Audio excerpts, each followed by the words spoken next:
As ng medyo nakahang daw yan. Pag makikita ka ng babae, ikikiss mo raw yung babae.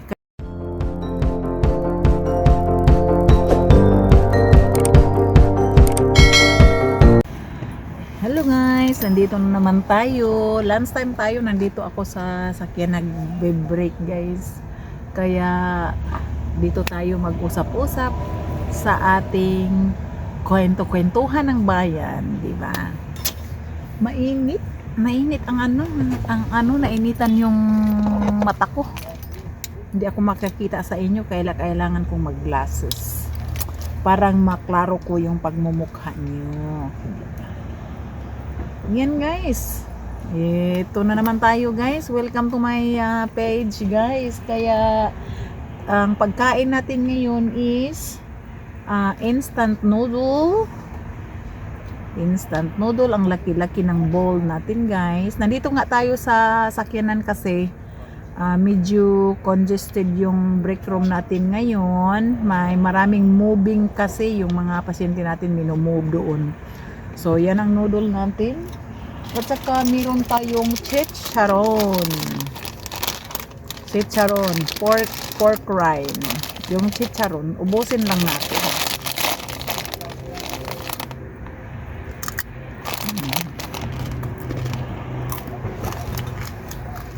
Kahapon, ito lang munang kakainin ko kasi kahapon medyo maglalaylo ako sa pagkain kasi kahapon iniimbida kami ni Busing na kakain daw doon sa Kraken Cajun sa Concord, doon sa parang seafood siya. Pero yung tiyan ko pagkatapos namin kumain nagwawala yung tiyan ko guys, kaya at saka late na kaming kumakain, siguro mga alas 6 na, kaya siguro yung tiyan ko nagwawala, kaya medyo light lang ang pagkain natin ngayon. Sanga pa lang, so nakaklak out tayo, kaya ngayon mag-usap-usapan na tayo ngayon dahil umpisa na. Yung pa nga pala, so na-stop natin ngayon yung kwentuhan natin kahapon. Yung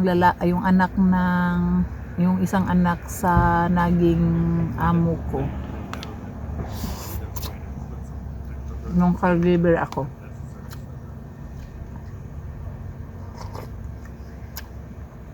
Delicious. Sana dinamihan ko ng sabaw. Yan. Sa puntong na pala tayo, sa kwentuhan na pala tayo guys, nagja-jogging yung anak niya. Sabi niya, "Mami, mag-jogging muna ako," kasi gusto niya na maganda yung katawan daw niya. Pag uwi niya guys, galing siya ng jogging. Alam mo, may dala siya. Anong dala niya guys? Ang dala niya guys ay misolto. Sa kaignorantihan ko guys, hindi ko alam kung ano ang misolto.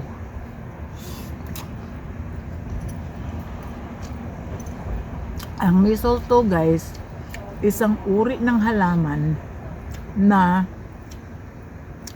para siyang growth and fungus siya, parang mag-grow siya sa itaas ng kahoy pag ang kahoy ay nagkapanggas, parang ganun. So may leaves siya. Hindi ko yan alam, meron yan sa Pilipinas pero hindi ko yan alam na misolto pala yun.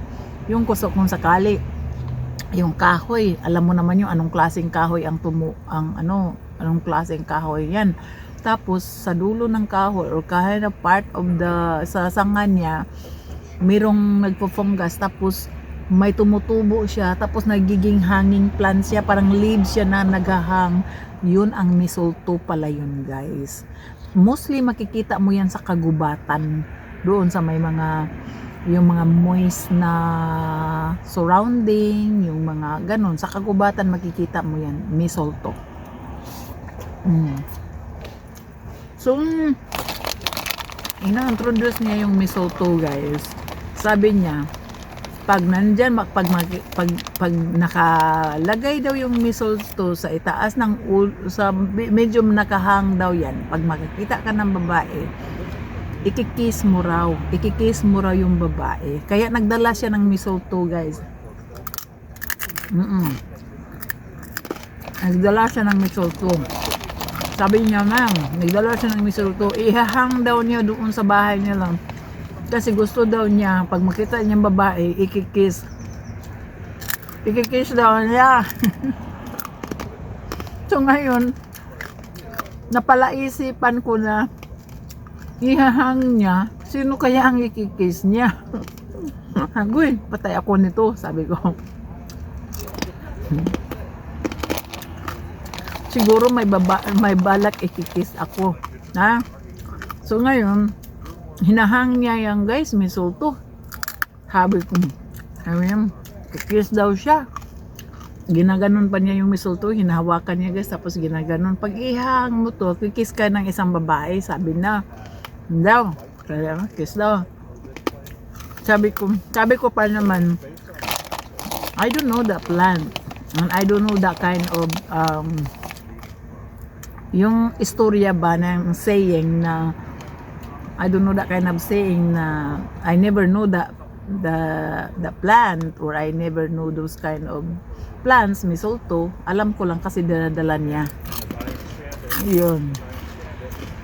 Kaya ayun, nagdadala siya ng mistletoe sa bahay, parang maikisan daw niya yung babae. Sino namang babae ang sinasabi niya, yan ang hindi ko alam kung ano nandiyan sa utak niya. Pero hindi ko pinapatulan yun kasi Diyos ko po.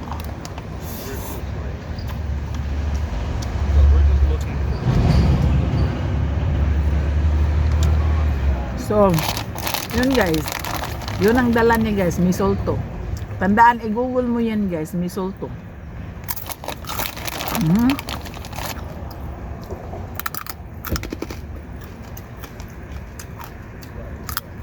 Ignorante ako ng mistletoe, guys. Yun, naalala ko kung ano ang mistletoe dahil dadala niya. Kaya, yan lang, guys.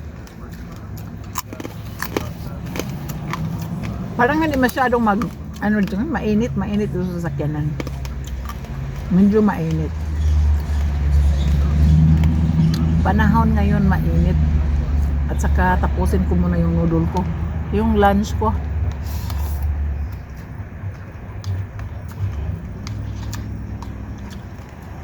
Dinadala ko yung leftover sa restaurant ba nung kahapon dahil pinadala nila, tapos dinala ko dito ulit sa bahay para kainin ng mga kasama ko dahil nagwawala yung tiyan ko kahapon. Hindi na ako pwedeng kakain nun kasi siguro naman kasi hindi na ako sanay sa dinner, siguro ayun, talaga nag-iba yung ng tiyan ko.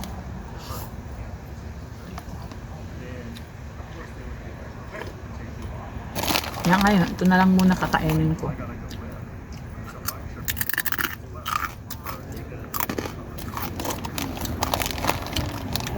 Masarap yung sabaw ngayon.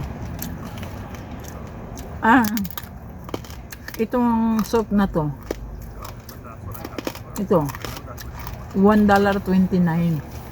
$1.29. So yung dinner, yung lunch ko, dollar lang. At saka ito dollar. So $2 lang. Sa halagang $2, nakakain na ako ng lunch. Kaya ito lang kami, ganito lang kami sa buhay ng Amerika. Kahit anong meron, kakainin. Kung anong nandyan. Kaya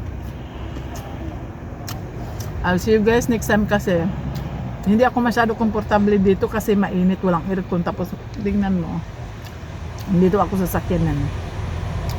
Masikip pa yung mukha ko sa camera. Kaya guys, abangan natin ang ating kwentong part 3 sa Story of the Caregiver.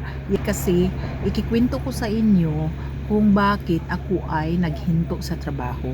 Kasi may ginagawa siyang hindi ko matanggap. Kaya kailangan kong nagkikwit talaga ako guys, promise. Kaya pag-usapan natin na ganyan guys sa part 3. Thank you guys for watching for today, and I will see you guys next time. Bye bye.